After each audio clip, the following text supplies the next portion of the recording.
popular GOP candidate on the web. We'll find out what he's all about. Please welcome Congressman Ron Paul.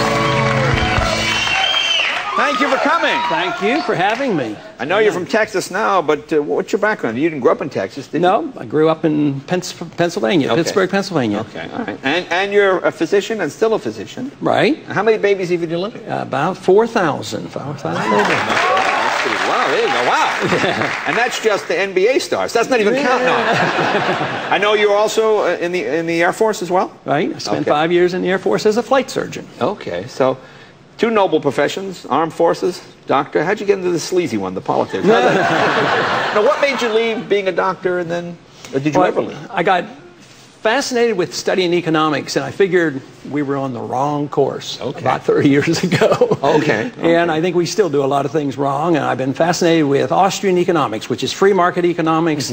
It also involves hard money. That is, you shouldn't be allowed to print money out of thin air. You know, we have a problem with that. Right. We think money should be backed by something. Right, exactly. Okay.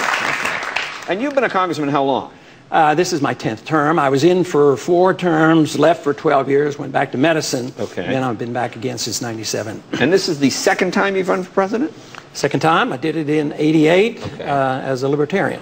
Okay, okay. Now, what made you become a Republican this time, or run as a Republican rather than a Libertarian again? Well, I've always been a Republican. I took a break and was in the Libertarian Party for that year, and I've been elected to Congress for 10 times as a Republican, so I've traditionally been a Republican. Okay, now it's interesting. You're not in the top tier in the polls, but you're certainly in the top 3. I believe you're number 3 in money raising. That's right. What do you attribute that to?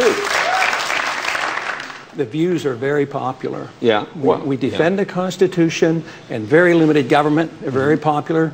Young people love it. You know, I say things like, would you like to get out of Social Security? You're not going to get anything. Young people say, yeah, get out. Now, what do you mean, get out of it? You mean just put an end to Social Security? No, not to put an end to it. As a matter of fact, my program would be the only way you could protect the people who need to get Social Security and they were dependent on it, because then there's no money in the Social Security fund. I've never voted to spend any of it, so I can't be blamed for taking care of that fund. But I would save billions, if not hundreds of billions of dollars